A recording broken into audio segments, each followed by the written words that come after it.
the wonderfully simple but majestic sound of piano and choir. A real favourite of Vangelis, who, as some of you will know, sadly passed away earlier this month. A giant of music, both electronic and otherwise. A sad loss, but a huge inspiration to many, you know, myself included. I was a boy when I first heard China, the album, and my musical life as a going through a classical training at that point changed, literally changed overnight, and became passionate about electronic instruments. And of course, he was a big fan of Roland, and you know, probably the only thing I can say that you can compare us on is so am I, a big fan of Roland. But it got me thinking about you know, a lot of his musical devices, and you know, you heard that one of them there, piano and choir. He used that quite extensively, and of course he used it beautifully. But he also had a thing about introducing notes as descants, lovely things that floated over the top, and partly this was due to the technology of the time and what he could do. I used to think that, oh, how do you multi-track that? You know, particularly when you've only got a 4-track or an 8-track reel to reel. How on earth do you actually time it so beautifully? And the thing is, it was because it was a performance. He used, among many others, a Yamaha CS80. It had the capability through aftertouch to be able to trigger another sound. And so you'd be playing on the keyboard, and then depending on how he pressed the key after, then it depended on whether another sound came on. And that's how he could time it so exquisitely. It was because it was performed. It wasn't what he played, it was how he played it. And the great engineers at Roland have given us essentially the same effect, but in a different way. And instead of being aftertouch triggered, it's velocity triggered. But it's still that human performing element whereby how you play determines what sounds. Okay, so let me just show you what I mean. So I'm just going to play A, and you'll just hear piano and choir. Now, all I'm going to do is change how I play it.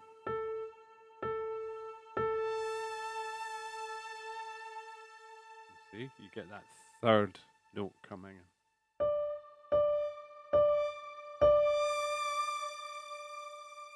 And in that example, you could hear it grew in strength. So the first of all, there's the trigger, where that is in the velocity, but then I can take it further and actually make it sound louder.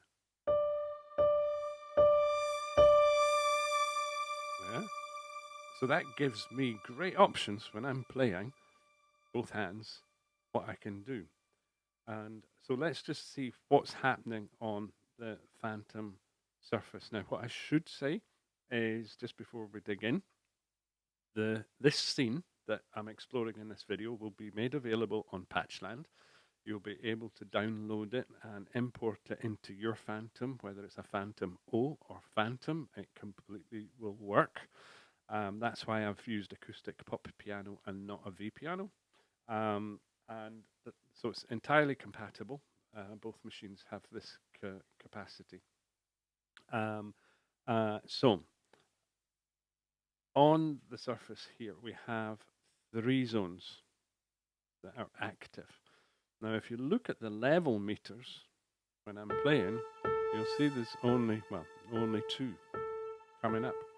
But then, when I press louder, harder, I then get the slow lead coming in. Yeah, and that then gives you great musical possibilities, because you can use these notes as pivot notes or leading notes, or harmonic progressions, or just effects, space-like effects.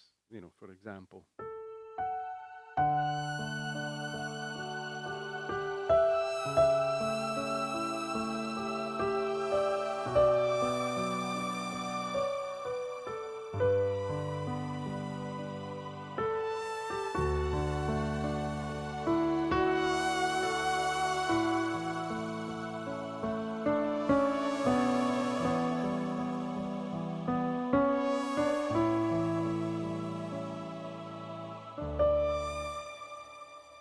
get the idea? See how that magic comes in? Now, there's no pedals happening.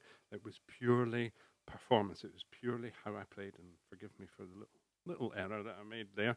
I'll try to do better next time. Okay, how do we do it? This video is actually all about how we can do that. So I'm going to show you how, so you could build it from scratch. Of course, you can download the patchland, as I mentioned previously, and get the head start. But here we go. Let's have a look. Now, there's two levels to this. There's a system level and a scene level. When you import my scene, or indeed you create your own scene using this these instructions, it won't change system settings. Okay, you've actually got to go in. Now, what's vital in the system is that the velocity is at its most sensitive. So let's do that. We'll go into menu. We will then go to system, and under keyboard on the left, we have keyboard velocity at the top, and I've set it to real, which is exactly how it sounds.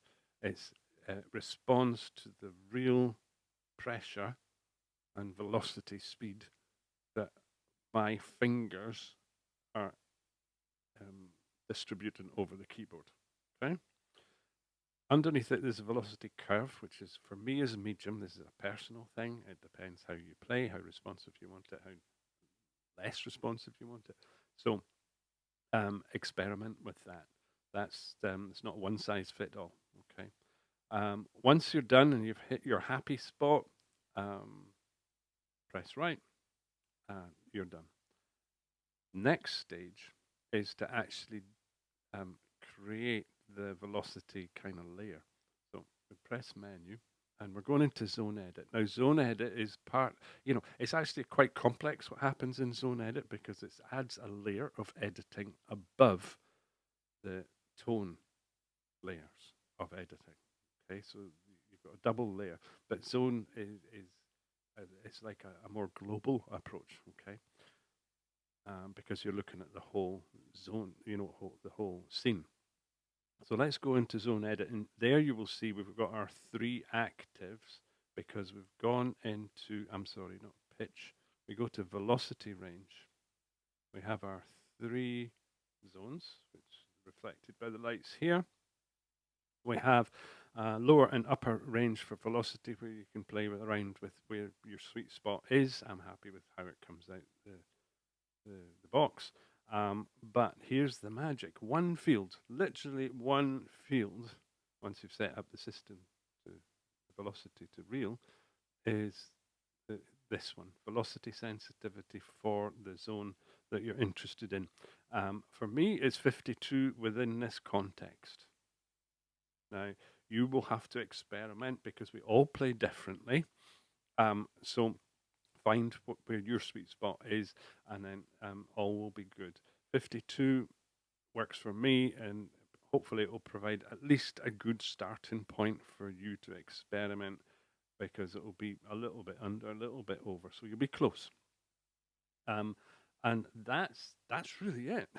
I should say, in the pitch, I have actually, just remembering about it, I have put number 2 an octave above, just in case you're trying to figure things out and you look at the tone, and you'll say, how come it's an octave above? Well, that's what I mean about this zone edit. It adds a layer above it. It means the tone isn't actually touched.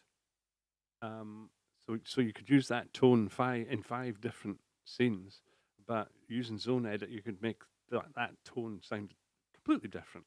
So it's really powerful and really worth exploring. But that's a whole new video. In fact, that's several new videos exploring zone edit. But this video is about this one field in the velocity range, and it's there, velocity sensitivity, which you just change by using the dial, and there you are. That's it. And this literally, just that one field, thanks to the Roland engineers, gives us, it's like Vangelis in your Fantom, because it has his magic approach about performance, bringing in the magic of the moment, feeling the music, interacting and performing. the music. It's hugely satisfying to play and just create these lovely tones. So yeah, I'm just going to play out now because my job here is done. You now have the information. You can go off and start from scratch, or like I say, you can, if you like this particular sound, you can get it for yourself, and there you have it, and you can play around and use it as a starting point, or just use it as it is in your own tracks. If you do other things as a result of this video, or create music with this scene, it'd be great to share it on the Facebook groups, the Fantom-0 and the Fantom platform.